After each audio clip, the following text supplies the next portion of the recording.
चलिए okay atoms and molecules में today is the second day and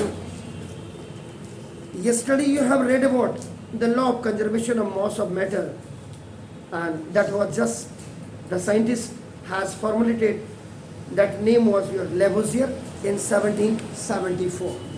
Now today is Monday and what is the day? 21st.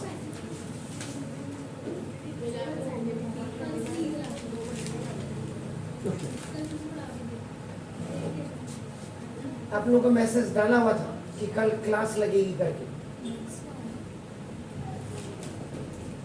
Law of definite composition और साथ में ये भी डाला हुआ था आप लोगों को कि जिसका वो नंबर नहीं है वो प्लीज क्या नाम कहते हैं बता दे उनको।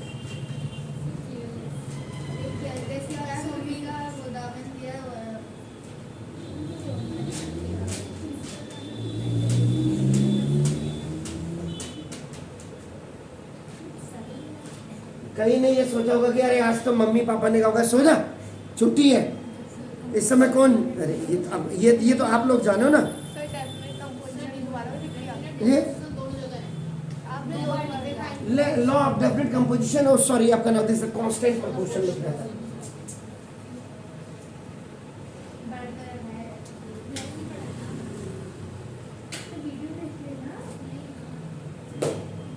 देखो अब आवाज नहीं अब करना देखो दिस तो this law watch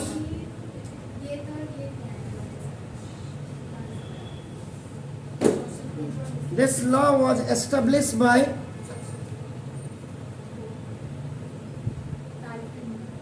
the scientist जो साइंटिस्ट थे उनका नाम था Proust PROUST this is the Proust. अगर किसी ने आपको now in the year now this is the 1779 में उन्होंने बोला था मैं तो इतने दिनों से पढ़ा ही रहा हूँ उसको। This law states that पहला वाला लॉ जो था वो लेवोजियर ने बोला था। जी हाँ जी लेवोजियर ने आपका प्रॉस्ट में इतने दिन से इतनी किताबें हैं मेरे पास अभी आपको दिखाता हूँ आपका ना देखो ये नाम A pure compound has a definite composition by mass of its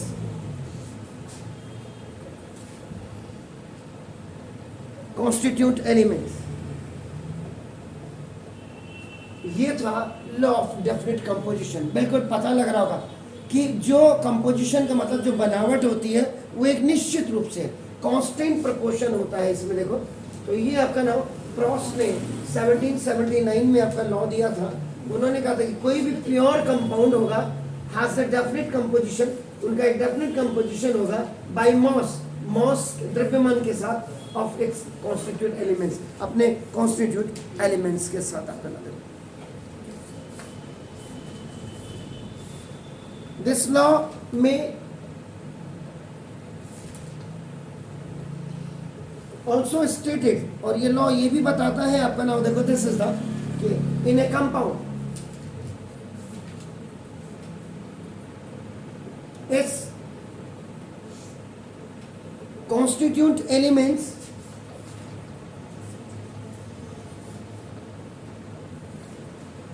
are present in constant proportion।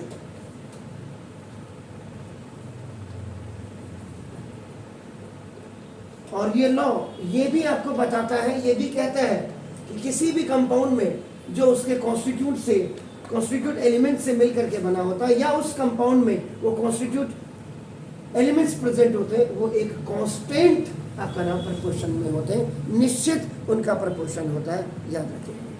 अब आप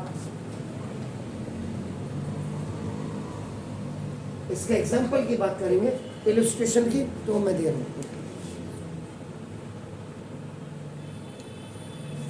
तो illustration of law of definite composition, इसके एग्जांपल की अगर आप बात करेंगे आपका ना देखो दिस इज टेक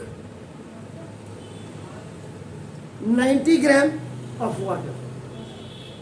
देखो अगर यहाँ पे प्योर कंपाउंड की आप बात करते हैं ना देखो this is also known as, मेरे हिसाब से this is also known as universal compound, and that universal compound is water, H2O जिसको आप कहते हैं आपका नाम देखो this is.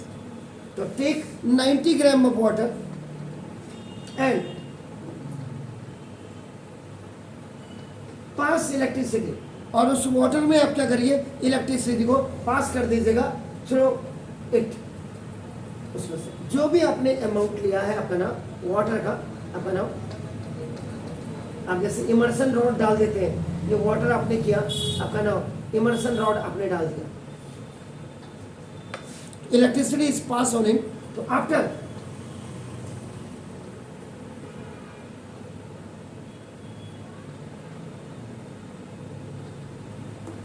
Complete decomposition, break होना, कंपोजिशन का मतलब जुड़ना और डिकम्पोज का मतलब आपका टूटना, ब्रेक होना ऑफ वाटर। पानी का जो आपका डिकम्पोजिशन होगा आपका ना देखो इट इज फाउंड दैट, अब आपको ये इसमें पाया जाएगा कि ना देखो 100 में से आपका 90 ग्राम में से आपका जो 10 ग्राम ऑफ ये हाइड्रोजन गैस आपका देखो एंड 80 ग्राम ऑफ आपका नाम देखो दिस इज द ये ऑक्सीजन गैस आर फॉर्म।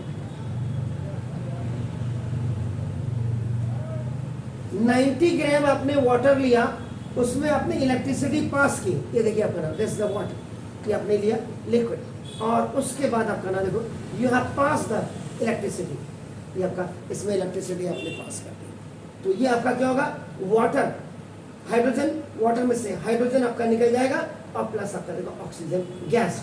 अगर ऊपर को एरो बनी है तो गैस, और नीचे को अगर आपका बनेगी तो पीपीटी। कल का याद होगा आपको कॉपर सल्फेट का और सोडियम सल्फाइड का एग्जांपल मैंने दिया था, आप लोग लेते आपको याद होगा।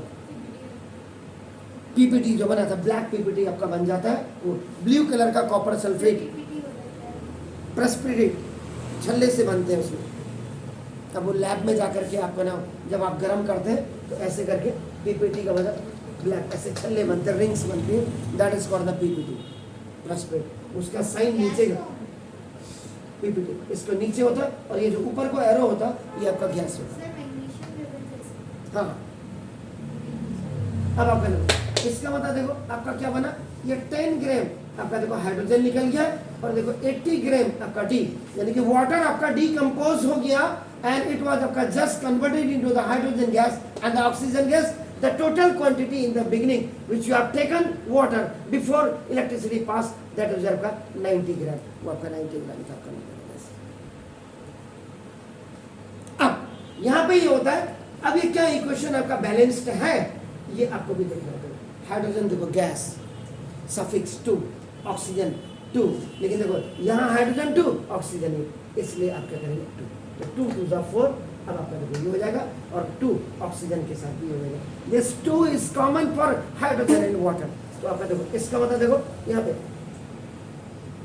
एटम ऑफ जो हाइड्रोजन होंगे आपका ना देखो इन रिएक्टेंट आपका नाम ये आपका 4 होंगे, और आपका देखो atom of oxygen in reactant ये आपका देखो ना 2 होंगे। यहाँ भी आपका देखो ना एटम ऑफ हाइड्रोजन आपका नाम देखो दिस ये आपका 4 होगा, 2 2 जा 4, और आपका देखो एटम ऑफ आपका नाम देखो ऑक्सीजन ये आपका देखो दिस इसका मतलब। अब now this equation is known as the balanced equation. Anyhow please यहाँ ध्यान दीजिए। अब आपने क्या किया, आपने क्या बोला था लॉ ऑफ डेफिनेट कंपोजिशन या कांस्टेंट प्रोपोर्शन में क्या बोला था कि इसमें प्योर जो कंपाउंड होता है इनके हैज डेफिनेट कंपोजिशन होते हैं, एक निश्चित मात्रा में इनकी कंपोजिशन होती है, बनावट होती है बाय मास, मास के द्वारा ऑफ इट्स कॉन्स्टिट्यूट एलिमेंट्स, जो इनके एलिमेंट्स से मिलकर के बनते हैं। अब ट्राई कर लेते हैं पहले बना हाइड्रोजन का जैसे H2, तो देखो पहले इसका मतलब मास की बात कर रहे हैं आप देखो ना, एटॉमिक मास ऑफ देखो atomic mass of hydrogen, hydrogen का एटॉमिक मास कितना होता है कल भी मैंने कहा था।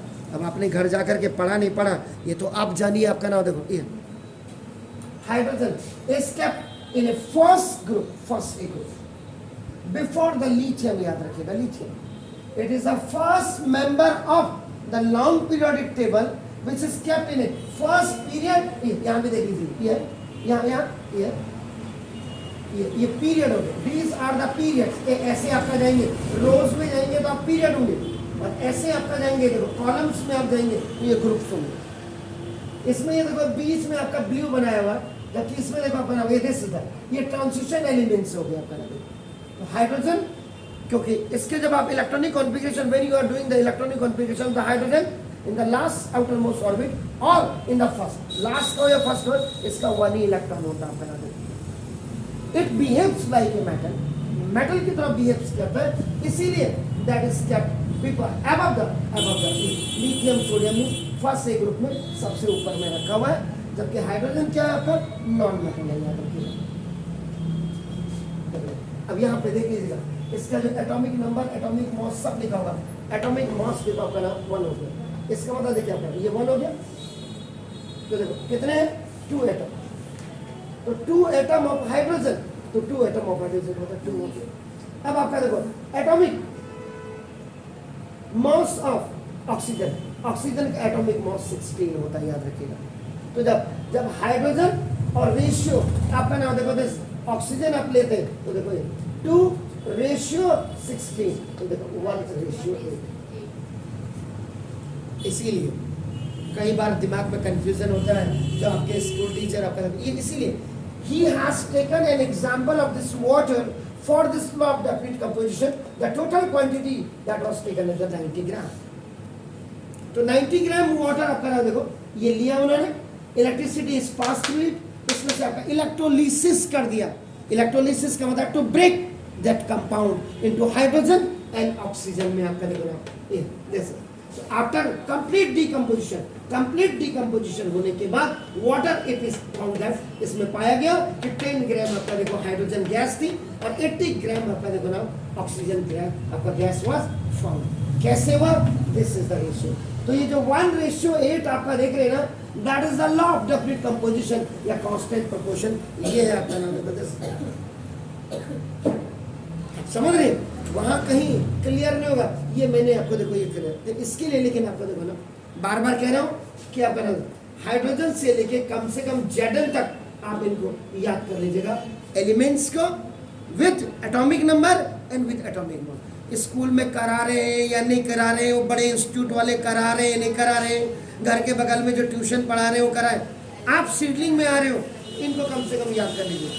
हॉही लीवी बकनो फनी नामक अलसी फर्स्ट का लड़का का सुंदर सा टीवी खरीदा मैंने, फिर क्यों निकला कॉपर जी. 30 आपके याद हो जाते हैं. और लॉन्ग पीरियोडिक टेबल जब आप देखते हैं तो लॉन्ग पीरियोडिक टेबल का मतलब है it is just arrange according to the increasing order of numbers. और नंबर्स में आपका नाम 1 2 3 4 5 6 7 8 9 10 30 तक टील हो गया. तो वही हॉही लीवी बकनो फनी नामक अलसी फसकल और काका सुंदर सा टीवी खरीदा मैंने, फिर क्यों निकला कॉपर जी.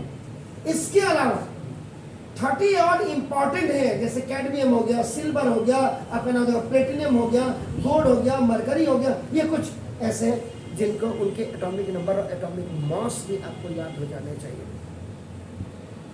अब तो मार नहीं पड़ती है. हमारे ज़माने में जब 9th में था तो मास्टर सेक देता था केमिस्ट्री का.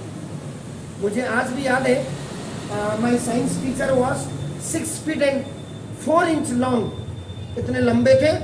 यहाँ पे बिल्कुल शत्रुघ्न सिन्हा की तरह कट मार्क था, और जब मारते थे यहाँ से थप्पड़ तो वहाँ गिरता था बच्चा. आप कंप्लेन कर ही नहीं सकते थे माँ बाप को, माँ बाप और मारते थे घर में. तो ये मार इसलिए नहीं पड़ती थी, ये मार अच्छाई के लिए पड़ती थी उन बच्चों का. भले मेरा ना बनाओ, लेकिन मैं भी कहूँगा मेरा कैरियर बहुत बेहतर बना है, क्योंकि मैं बहुत बच्चों को पढ़ा रहा हूँ आज की तारीख में. ये आप इनको याद कर लीजिए, बार बार कह रहा हूँ. With atomic number, atomic mass. जब एटॉमिक मास और एटॉमिक नंबर आपको पता लगेगा तो आप करेंगे. एटॉमिक नंबर और एटॉमिक मास में लगभग जो डिफरेंस होता है कि ना, ये अगर कोई बोलेगा, ये तो आप आपका स्कूल टीचर को पूछिएगा तो आप मुझे बताइएगा. देखो एटॉमिक मास इज आपका 1.5 to 3 आपका ना 1 approximate 3 times more than atomic number होते हैं आपका. आप क्लोरीन कहते हैं, क्लोरीन, ये कुछ ऐसे एलिमेंट्स हैं जिनका क्लोरीन, क्लोरीन का आपका देखो एटॉमिक नंबर कितना होता है 17। और इसके अगर आप if you talk about the atomic mass of this तो 35.5 होता है, that's why approximate you right आपका नाम 35 आपका नाम। अब आप कहेंगे सर इसको अप्रोक्सीमेट में क्यों नहीं आपका क्यों नहीं लिखा इसको 30, इसलिए क्योंकि जब आप नंबर ऑफ न्यूट्रॉन आप फाइंड आउट करेंगे, आपका देखो नंबर ऑफ न्यूट्रॉन, तो number of neutron find out करने के लिए atomic mass minus atomic number किया जाता है।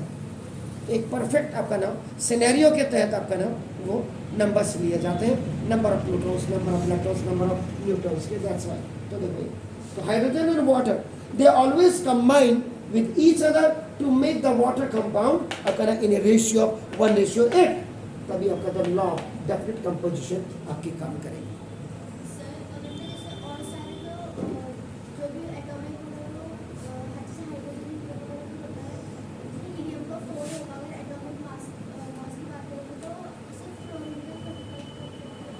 फ्लोरीन, फ्लोरीन का आपने बोला देखो फ्लोरीन है, क्लोरीन का 35.5 है, तो 5 से नीचे और 5 के बराबर उसको अप्रोक्सीमेट होता है, तो नीचे वाले नंबर में आपका नाम लिया जाता है।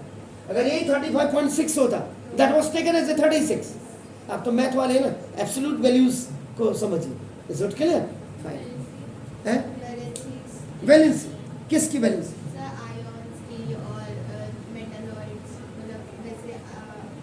वैलेंसी तो अब आएगी इसके बाद, जब आप इसके बाद वाला चैप्टर पढ़ेंगे structure of atom. Valency represent ये करती है कि आपने दिया या लिया। हाँ यस, तभी तो पॉजिटिव, देने वाले का पॉजिटिव वैलेंसी होगी, पॉजिटिव साइन होगा, लेने वाला जो होगा वो निगेटिव वैलेंसी होगा, वो ले रहा है, तभी तो मैंने कहा। जी हाँ, वो तो बात को सब आप पढ़ेंगे, लेकिन कहने का मतलब क्या है, इसीलिए तो मैं कई बार आपने मेरे मुंह से सुना होगा कि जो नॉन मेटल्स को मैं एकदम भिखारी आ गई, जो लेता है दैट इज आपका, जो लेता है those who are taken, receivers जो होता है वो निगेटिव होता है, और जो देने वाला होता है डोनर जिसको आप कहते हैं वो आपका हमेशा पॉजिटिव होता है। तो metals are always positive, non metals are always negative, वो दोनों होते हैं। लेकिन मोस्टली अगर आप देखेंगे तो मेटलोइड आपका कार्बन फैमिली आपका नाम देखो तो ये जो आप ये देखेंगे आपका बी एस आई आपका G S S B T P O, ये सब आपके जो डार्क ब्लू में आप देख रहे हैं ये मेटल है। वैसे तो 14A ग्रुप, जो 14A ग्रुप होता है, 14A ग्रुप ये जिसको आप 4th A ग्रुप कहते हैं आपका नाम देखो जैसे, ये आपका कार्बन फैमिली वाला ग्रुप है, बहुत इंपॉर्टेंट है। बिना कार्बन के आपका सर्वाइव करना बहुत मुश्किल हो जाता है, इसीलिए 10th में आपका जो है एक चैप्टर पूरा कार्बन कंपाउंड्स है, सैचुरेटेड हाइड्रोकार्बन्स, अनसैचुरेटेड हाइड्रोकार्बन्स उसमें पढ़ते हैं, एल्केन, एल्कीन, एल्काइन, एल्काइल्स उसमें पढ़ते हैं, फंक्शनल ग्रुप्स उसमें होते हैं। तभी तो मैंने, आप मेरा पुराना वीडियो जरा देखिए ना इनमें, जी आयुषी दीदी आप मेरा पुराना वीडियो इसमें बनाया हुआ मैंने, शायद कहीं नहीं मिलेगा आपको, बहुत बड़े बड़े चैनल पे नहीं मिलेगा, आप इसको जाकर के जरा ढूंढ के, लेकिन ढूंढना पड़ेगा आपको, मेहनत करनी पड़ेगी। 9th का, जी हाँ खोद के रखा हुआ है, खोद के ये पूरी आपकी आर मिश्रा समझ लीजिए, आपके R Mishra that is a combination of R Mishra, मेरे हिसाब से सरस्वती एंड आपका नाम ये लखबीर मंजीत सिंह, तीनों के मिला करके वो बनाया हुआ है आपका नाम। अब पढ़ना आपने, खोजना पड़ेगा थोड़ा प्लेलिस्ट में जाकर के, और ये गारंटी की बात है मेरी वाली, हाँ तो पुरानी वाली देखिए ना, इसीलिए तो कह रहा हूँ मैं, बाकी मैं क्या बताऊँ। तो देखिएगा, तो लॉ ऑफ डेफिनिट कंपोजिशन में आपने क्या किया, आपने यू हैव टेकन आपका नाम द वाटर एंड आपका नाम आफ्टर इलेक्ट्रोलिसिस, यानी कि when you have pass the electricity that process is known as electrolysis, it was just broken into आपका नाम hydrogen gas and oxygen gas. ये देखिए, इसका मतलब ये मैंने यहाँ लिख दिया था, इसलिए मैं इसको कंटिन्यू करके लिख रहा हूँ। तो दिस मीन्स दैट, इसका मतलब क्या हुआ आपका ना, देखो कि mass of hydrogen gas form over mass of oxygen gas form equal to, ये जो अभी आप मुझे बता रहे थे 10 gram over 80 gram is equal to 1/8 ये आपका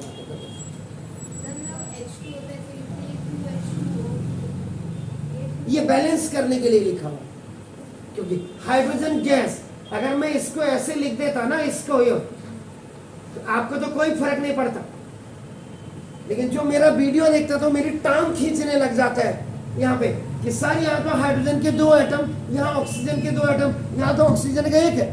इनको बैलेंस करने के लिए यहाँ पे आपका ना 2 से मल्टीप्लाई कर दिया तो देखो 2 2 सा 4, यानी कि 2 एटम, ये 2 मॉलिक्यूल हाइड्रोजन के हैं, इसमें आपका 4 एटम हो गया आपका ना, देखो 2, और ऑक्सीजन के ये देखो इसका 1 मॉलिक्यूल में 2, इसलिए इसको बैलेंस 2 लिखा हुआ है। वाटर आपका H2O ही होता है, लेकिन जब आप इसका रिएक्शन करवाते हैं तो twice H2 plus O2 is equal to twice H2O लिखते हैं, याद रखिएगा, बैलेंस। तो that is water is composed of hydrogen gas and oxygen gas in a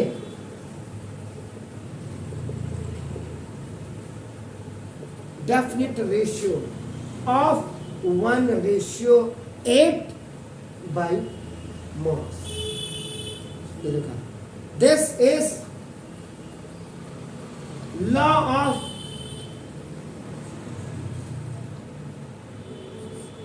definite composition या का कांस्टेंट प्रपोजिशन, जो भी आप लिखें, ये क्लियर हो गया। तो दिस इज द मेथड, ये आपका एक मेथड है आपका ना, देखो दिस ऑफ, कुछ पूछना चाह रहे हैं आप नगरकोटी सर, एनालिसिस ऑफ या एनालिसिस टू एक्सप्लेन, कुछ पूछना चाह रहे हैं पीछे से पांडे सर आप, लॉ ऑफ डेफिनेट कंपोजिशन, ये हो गया आपका नाम। तो इसमें क्या बोला आपने, अकॉर्डिंग टू दिस मेथड, इस मेथड में आपने क्या स्टेट किया आपका नाम, देखो दिस कि जब आप we take a water from any source, किसी भी सोर्स से आप वाटर को लेते, देखो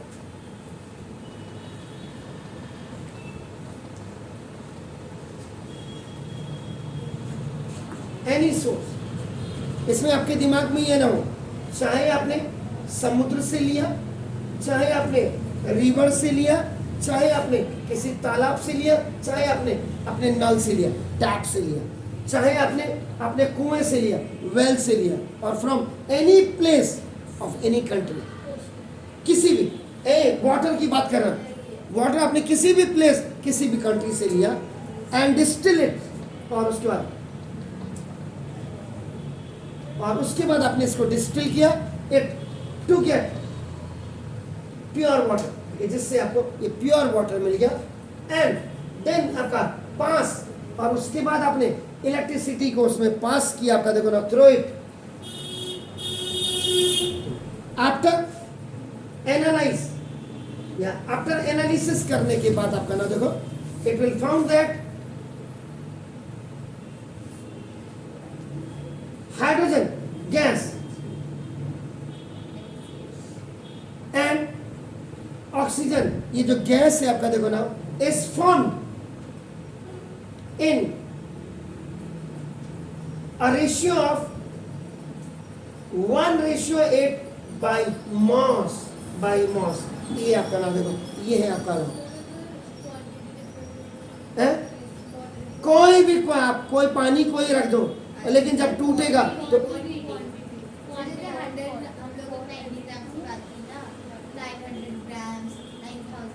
आप कुछ भी ले लो, आप वाटर की क्वांटिटी को आप 1000 ग्राम ले लो, सिंपल सी बात। जब ये हाइड्रोजन, ये वाटर को आप कुछ भी ले लो, कुछ भी, when it will be broken, जब आप इलेक्ट्रिसिटी इसमें पास करेंगे, it will break in hydrogen and oxygen, ये बाई मास आपका 1:8 में ही होगा। तभी तो आपने देख रहे हो, if you take water from any source, समुद्र से लीजिए, रिवर से लीजिए, पॉन्ड से लीजिए, टैप से लीजिए, वेल से लीजिए, और from any place of the country, और फ्रॉम एनी डिफरेंट कंट्री, कहीं से भी लीजिएगा, उसको जब आप डिस्टिल करेंगे डिस्टिल करने के बाद जब आप उसको प्योर वाटर आपको मिल जाएगा, और प्योर वाटर के बाद जब आप उसमें इलेक्ट्रिसिटी को पास करेंगे, इलेक्ट्रिसिटी पास होने के बाद कुछ समय के बाद आप जब एनालाइज करेंगे कि ये आपका नाम वो हाइड्रोजन एंड ऑक्सीजन में आपका जो ब्रेक हो गया, गैस में आपका ये बन गई, और लेकिन ये जो गैस बनेगी ये आपका हाइड्रोजन और ये 1:8 में ही आपका बनेगी। सर मैं पूछना है, हम जी जी बोलिए बोलिए। मेरा क्वेश्चन है कि डेड सी से वाटर निकलेगा। मैंने क्या बोला, आप किसी भी सी से लीजिए। आपने मेरी बात को नहीं क्या लिया, आप क्या लिखा, and distilled it to get pure water. समुद्र है तो समुद्र का पानी क्या होता है, खारा होता है, नमकीन होता है, सॉल्टी होता है। तो ये तो देखो ना क्या लिखा हुआ आपका, इसके बाद आपका ध्यान देखिए, डिस्टिल करें, डिस्टिल के बाद आप प्योर वाटर, और प्योर वाटर के बाद आप इलेक्ट्रिसिटी आपका पास करें, तो ये हाइड्रोजन और ऑक्सीजन में आपका ब्रेक होगा, लेकिन 1:8 बाई मॉस ही होगा। सर जो सलाइड हो जाता है तो उसमें सोडियम और क्लोरीन नहीं होते, मतलब NaCl। किसमें? सर वो सी वाटर में। आप कोई भी, आप नोएडा का जाएंगे, नोएडा वाला पानी जो होगा उसमें क्या होता है आपका ना, वो खारा पानी होता है, उसमें पोटेशियम बाइकार्बोनेट्स होते हैं, मैग्नीशियम के बाइकार्बोनेट्स होते हैं, उसको फिर डिस्टिल किया जाता है, तभी तो आप पीते हैं। अब नोएडा जाएंगे, आप कहेंगे वहाँ लोग क्या कहते हैं, मीठा पानी आ गया, खारा पानी आ गया, तो डिस्टिल करके भेजा जाता है। नहीं लेकिन सी में जैसे होता है तो उसमें जो आरओ है, आरओ क्यों बना है, आरओ हल्द्वानी के लिए थोड़ा ना बना है, मूर्ख है लोग। आरओ वगैरह जितने भी हो सी वाटर से आपका जो है ना, आप देखो जैसे जो उसमें यूवी आपका होते हैं, वो इसीलिए आपका ना पानी के, मुंबई का पानी खारा होता है, इसलिए वहाँ आरओ वहाँ जरूरत होती है, यहाँ थोड़ा ना। यहाँ तो आप पहाड़ का पानी भी किसी भी गिलास को ले लेंगे, उसमें कोई भी नहीं है, वो तो मीठा ही पानी है, वो तो खाते ही आपका नाम। अब आप नोएडा वाला पानी है वहाँ का पियेंगे तो वो इतनी जल्दी डाइजेस्ट नहीं करता आपके खाने में। आप जब चलेंगे यूँ तो यहाँ पेट में नाचेगा, ग्रुप ग्रुप करता आवाज़।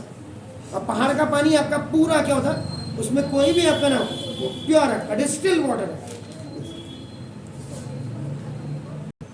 पढ़ाने पे जब आप पानी की बात कर रहे हो, पानी की, देखिए आप देखिए ये आपका घर है, इधर देखिए, ये खाली मैं मैप से आपका होम है, यहाँ आपकी टॉयलेट होगी, कहीं होगी टॉयलेट, इसमें आपका कमोड लगा हुआ है। कमोड का मतलब वो इंग्लिश आपका पॉट हो या वो इंडियन हो, कुछ भी, इसमें से देखो, अब आपने छी छी छू छू करना यहाँ पे आपका, क्योंकि आपको मिल रहा है ना, जिसको मिलता है उसकी नक्शेबाजी होती है। दिल्ली में भी मेरे को लगता है कि 90% लोगों को तो पता ही नहीं होगा कि हम अपना ही पानी पी रहे हैं। जो आपकी जो पाइपलाइन जोड़ते हैं आपकी नाव, उसका रीजन क्या है आपका, देखिए अब आपका देखो यहाँ देखिए, जब हमारा मकान कंस्ट्रक्ट होता है तो सबसे पहले आप क्या करते हैं, एक टैंक बनाते हैं, टैंक, ध्यान से देखिए, टैंक। ये टैंक में आप क्या करते हैं, पहले आपका मकान बनने के लिए जो ईंट वगैरह भिगाने के लिए, मकान में तराई करने के लिए, जो आपका वाटरिंग करने के लिए, ये इसका यूज करते हैं। इधर देख लीजिए आप, अब आपके दिमाग को मैं वॉश आउट कर दूं पढ़ाने के साथ साथ, इसमें 3 चैम्बर बनाए जाते हैं, 3 चैम्बर। इधर देखिए, ये जो ये होता है, ये बाहर की जो आउटलेट है, नीचे से लेकर ऊपर तक आपका देखो ना, ये इसमें पूरा सीमेंटेड होता है, सीमेंटेड, इसमें सीमेंट लगा होता है। इसमें 3 चैम्बर आपका 3 बनाए जाते हैं, ये पूरे टैंक में। वो आपके घर का सीवर टैंक हो या मेरे घर का सीवर टैंक हो, अब आप औकात में आ जाइए। देखिए ये तो जब आपका ये टॉयलेट का पानी आप जो अपना ये आपका फ्लैश आउट करते हैं आपका, देखो ना, तो ये पहले चैम्बर में जाता है, पहले चैम्बर में। यहाँ जो है जब ये चैम्बर बनता है, आप किसी का मकान बन रहा हो ध्यान से देखिएगा, ये प्रैक्टिकल नॉलेज है, ये कोई छी छू छा छा नहीं है। आने वाले दिनों में हल्द्वानी में भी यही होगा, इसीलिए हर घर की सीवर लाइन को कनेक्ट करके शहर से बाहर फिर इसका ट्रीटमेंट प्लांट होता है। उस ट्रीटमेंट प्लांट में पूरा आपके, अब आपने के पॉटी नक्शेबाजी बड़ी होती है, ये पूरे शहर का फिर सारा यूरिनल हो या एक्सक्रेटिव मटेरियल है, वो वहाँ प्लांट में जाएगा सीवर लाइन के थ्रू, वहाँ उसमें फिर आपका ना उसको प्योर किया जाता है, फिल्टर किया जाता है 7-8 चैम्बर्स में ला करके। उसके बाद जो एक्सक्रेटिव मटेरियल है उसको बाहर कर देते हैं शहर से, और वही पानी आपको वापस भेज देते पीने के लिए। दिल्ली, अब आप आ जाओ दिल्ली दिल्ली दिल्ली कहते हैं ना आप लोग, आपको कितना पता है, मेरा तो बचपन वहीं से प्रैक्टिकल रहा हूं मैं। पूरी दिल्ली का जो माल मसाला है ना, माल मसाला समझ गए, एक्सक्रेटरी जिसको आप कह रहे बड़ा एक्सक्रेटरी मटेरियल, ये पूरे दिल्ली का रोहिणी सेक्टर है, रोहिणी सेक्टर 13 के पीछे उस प्लांट का नाम है हैदरपुर प्लांट। अब जो लोग मेरा वीडियो देखेंगे उनको भी दिमाग अकल में आ जाए, हैदरपुर प्लांट। यहाँ पूरे दिल्ली का एक्सक्रेटरी मटेरियल आता है आपका नाम सामने। रात को जब आप इस हैदरपुर प्लांट को देख लोगे ना, आपको लगेगा दुबई शहर में आ गए। वाह, इतना ब्यूटीफुल है। रोहिणी सेक्टर प्रीतमपुरा टावर के पीछे, प्रीतमपुरा टावर कुतुब मीनार का दोगुना, जिसमें कि 240 मीटर पे तो रिवॉल्विंग रेस्टोरेंट था, परिक्रमा, उसको बंद कर दिया गया क्योंकि एक लड़के ने ऊपर से आत्महत्या कर दी थी नीचे। वो तो हवा में ही मर गया होगा, नीचे आके तो आवाज आई होगी, बाकी तो आदमी तो वैसे मर जाता ना। अब देखो ये हैदरपुर प्लांट में गया, यहाँ देखो ये पूरा हैदरपुर प्लांट में आपका ना पूरा फिल्टर होता है, फिटकरी वगैरह डाल के आपका ना पूरा। उसके बाद जो आपका एक्सक्रेटरी मटेरियल है, ये आगे मजनू का टीला एक जगह है, मजनू का टीला सोनीपत पानीपत रोड में। उसके बाद लोनी बॉर्डर आता, लोनी बॉर्डर, जहां जो जिसमें सचिन ऐड में आता क्या वो, ये इन्वर्टर, अरे इन्वर्टर ये नहीं, ये तो लिप गार्ड वाला है। सबसे पहला हिंदुस्तान का सबसे पहला, नहीं अभी नहीं वी गार्ड तो अब आ रहे हैं यार, वी गार्ड है। सबसे पहला इन्वर्टर जो सचिन आता उसमें ऐड में, उसमें मैं रहा पायलट। उसका उस इंडस्ट्री का नाम था पायलट इंडस्ट्री, जो सबसे पहले आपका नाम ये बनाती थी, इन्वर्टर बनाती थी। उसका मैं उसमें प्लेट बनाता था, उसका मैं फैक्ट्री में, सोनी कहाँ, ल्यूमिनस, एग्जैक्टली। मैं ल्यूमिनस बैटरी में 6 महीना फैक्ट्री मैनेजर रह के आया हूं। तो देखो तब मुझे पता है, मैं जाता था लोनी बॉर्डर मजनू का टीला आगे पानीपत रोड में। तो ये जितना भी हैदरपुर प्लांट से पूरा पानी आपका नाम पूरी दिल्ली का नहीं कहते, 70% दिल्ली का सीवर लाइन को जोड़ करके यहाँ जाता है। उसके बाद फिर बड़े बड़े टैंक है और वापस दिल्ली के लोगों को सप्लाई। एक बार हम भी चले गए धूप में, हमने कहा भाई साहब पानी पिलाओ, तो पानी पिया। तो भाई मैंने कहा बड़ा अच्छा लग रहा पानी, बोले आप ही का माल है, मैंने कहा हमारा माल, ओहो। फिर मैं अंदर गया उसका प्लांट देखने के लिए। तो आपका देखो हैदरपुर प्लांट रोहिणी सेक्टर के पीछे, और देखो ये इसका जो जितना एक्सक्रेटिव वेस्ट मटेरियल होता है जिसको आपका रिस्यूट कहते हैं, ये लोनी बॉर्डर में यमुना रिवर में डाला है। किंग्सवे कैंप होते हुए आप जो आपका मुखर्जी नगर वगैरह जो आप पढ़ते हैं आपका वहां से होते हुए, और छोटे छोटे जो झोपड़ी झुग्गी वाले बच्चे वहां तैर रहे होते हैं, यूं करके तैर रहे होते हैं। बताओ आप इसको ची झुझू कर रहे, आप रहे, आपका दिमाग वॉश आउट कर दिया। ये दिल्ली के कितने प्रतिशत लोग अपना ही माल पी रहे, क्योंकि यमुना में तो पानी है नहीं, यमुना रिवर तो आपका, इसीलिए आपका आवाज नहीं देखिए, इसीलिए ये जो ओखला इंडस्ट्रियल का पूरा कचरा था ये भी यमुना रिवर में गया, और इधर से दिल्ली के पूरे लोगों का ये, इसलिए ओखला फिर आई याद किसको, पॉल्यूशन डिपार्टमेंट को, इधर ग्रीनरी वाले डिपार्टमेंट वालों को। उन्होंने कहा बाप रे नदी तो बिल्कुल खत्म हो गई है, नदी में तो अब पानी नहीं है। तो उन्होंने क्या कहा, बोला ओखला की जितनी भी केमिकल फैक्ट्रीज है इनको please remove this all industry from the Okhla. इसलिए ओखला से पूरी इंडस्ट्री को हटा करके उसका जो नोएडा नाम दिया गया, नोएडा। ये new Okhla industrial development authority, Okhla के नाम पे new Okhla industrial development authority. कितने टीचर जानते होंगे आपके, जरा पूछना तो केमिस्ट्री सर नोएडा की फुल फॉर्म क्या है जी, क्या करें, बोलिए Noida new Okhla industrial develop, यहाँ की पूरी केमिकल फैक्ट्रियों को उठा करके यहाँ डाला गया, नोएडा में डाला गया। ग्रेटर नोएडा तो अब बना, ग्रेटर नोएडा तो अब बना। ग्रेटर नोएडा को लोग इसलिए जानते हैं एक्सप्रेस हाईवे की वजह से। वहां पे बिल्कुल चौड़ी चौड़ी रोडें होंगे, 6-6 लेन की रोडें, बिल्कुल ग्रीनरी है, फर्स्ट क्लास, ऐसा लगता है आप जन्नत में आ गए, फॉरेन में आ गए। तो देखो अब आपका ही होगा। आप सुनिए, आज आपने वाटर में इसकी ऐसी की तैसी खाल निकालेंगे, अब आपका टॉयलेट देखो, आपने फ्लश आउट किया, अब इधर इधर ये देखो, यहाँ जो ब्रिक्स होती है इधर देखिए, ये तो पूरा सीमेंटेड होगा, इसमें घोटा लगाया जाता है पूरा। अब इसके बाद जो ब्रिक्स लगी होती है, देखो एक एक ब्रिक्स को देखो आपका, इसमें कोई सीमेंट है, ब्रिक्स यहाँ तक लगी, देखो इधर प्लीज, यहाँ देखो, ये यहाँ देखो, ये लगा, ये ब्रिक्स, ये खाली ब्रिक्स को ब्रिक्स से चिपकाने के लिए सीमेंट लगाया जाता है।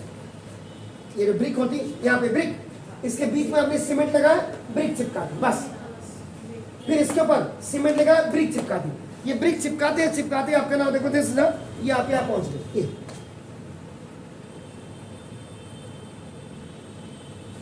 इसमें सीमेंटेड नहीं होती ब्रिक्स में, याद रखिएगा। ये अब आपने क्या किया, सपोज के लिए इसके ये आपने, अब ये आपके ये टैंक, आपका सीवर टैंक कितना बड़ा है आपका, देखो ना देखिए। उसके बाद ये यहाँ पे सपोज के लिए हो गया, अब ये देखो यहाँ तक, इसके बाद फिर ये ब्रिक्स में कभी इधर से कभी मोटार नहीं लगती, याद रखिएगा। सीमेंटेड नहीं होता, बस खाली ब्रिक्स को ब्रिक्स से चिपकाया जाता है, लेकिन परफेक्टली चिपकाया जाता है कि ये खिसके ना, एक दूसरे के साथ बिल्कुल जन्म जन्म का साथ है हमारा तुम्हारा, भूले। अब ठीक है, देखो अब क्या होता है, जो आपका एक्सक्रीटिव मटेरियल गया, ये पहले वाले फर्स्ट चैम्बर में जाता है, इधर देखिए, ये फर्स्ट चैम्बर में जाता है। फर्स्ट चैम्बर के बाद 1 साल 2 साल 3 साल 4 साल लग जाते हैं। क्या होता है, पहले ये ईंटें गीली होती हैं, ये इतनी ज्यादा वेट हो जाती है गीली कि उसके बाद ये पानी धीरे धीरे रिस करके इस वाले चैम्बर में आने लगता है। फिर ये चैम्बर में आते आते फिर ये ईंटें रिसेंगी, जब ये पूरी तरह से तसल्ली से भीग जाएंगे, तब उसके बाद ये पानी, ये पीने के बाद जब ईंटें पानी पी लेंगे, उसके बाद ये इस चैम्बर में आपका चले जाते हैं। आपका टॉयलेट का एक्सक्रीटिव मटेरियल यही है, जो असली आपकी हैवी ड्यूटी वाला आप करते हैं ना, वो इधर है। वो जो पानी से आप फ्लश आउट करते हैं, वो पानी इसमें चला गया, और उसके बाद कई सालों बाद इस पानी को आप लिफ्ट करके अपने ऊपर के टैंक में, this is called the Bisleri. ये असली डिस्टिल वाटर ये है। Bisleri was the first water company in India. जैसे ल्यूमिनस था आपका नाम, देखो ये आपको पता होना चाहिए बिस्लरी वालों को, क्योंकि मैं जब रिलायंस के उसके साथ था कीर्ति नगर में एक फैक्ट्री में, तो वहाँ आपका प्लास्टिक दाना जाता था इसमें बिस्लरी के लिए। ये जो ये प्लास्टिक का जो है, इसका plastic homopolymers and non homopolymers होते हैं। रिलायंस का दाना आता है। अब आप ये मुझसे सुन पाएंगे, और हो सकता है कि केमिस्ट्री में जिसने अध्ययन करेगा, नहीं तो आपके केमिस्ट्री टीचर को ये पता ही नहीं होगा, पढ़ा जरूर होगा। दिल्ली में ये बोटल्स कहाँ बनती हैं, रिलायंस। उसके बाद आपका देखो हजीरा, कांडला, गुजरात से आपका ये आता प्लास्टिक दाना रिलायंस का, तब ये फैक्ट्री को डिस्ट्रीब्यूट होता है आपका नाम। इनका ग्रेड अलग अलग होता है। एनीहाउ, तो ये पानी भी आपका, ये भी आपका डिस्टिल वाटर, इसको आप पी सकते हैं अपने माल को।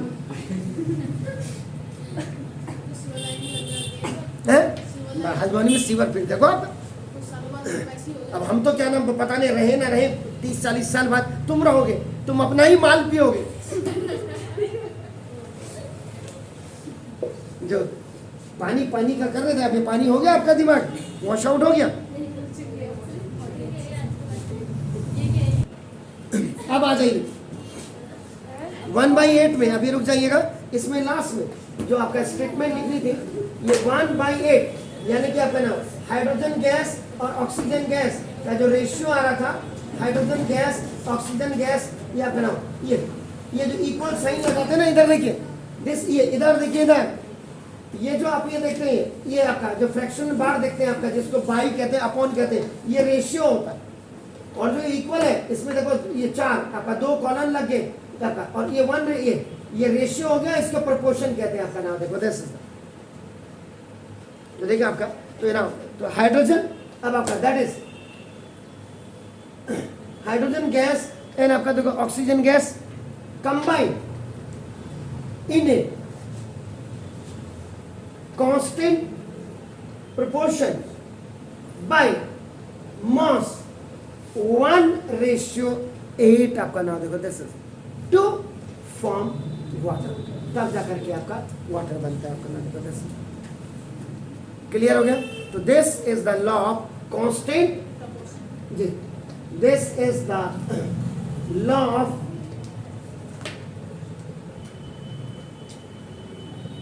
कांस्टेंट प्रोपोर्शन आपका नाम देखो this is, and this is the method of synthesis या formulation to illustrate the law भी आप इसको कह सकते हैं। तो ये था। कल आपका तीसरा लॉ आएगा, वो आपका होगा लॉ ऑफ मल्टीपल प्रोपोर्शन आपका लॉ। कोई बात नहीं, मैं बताऊंगा, नहीं है 11th क्लास 11th अरे मैं बताऊंगा 11th की ऐसी की तैसी, आप 9th में पढ़ो ना, फिर आप किसी बड़े इंस्टीट्यूट के बच्चे के साथ करो ना। हमने तो लॉ ऑफ मल्टीपल कॉलर यूं करके पढ़ो ना, हमने लॉ ऑफ मल्टीपल भी हम जानते। तू जानता है? उसको बोलना ना, जो अपने सीनियर को भी, तू जानता है? ओके नहीं, तो बोल मैं सीख लेना मुझसे। तो सीखने में कोई चीज़ जब मैं सिखा रहा हूँ तो क्या आपत्ति है आपको? समझ रहे हो?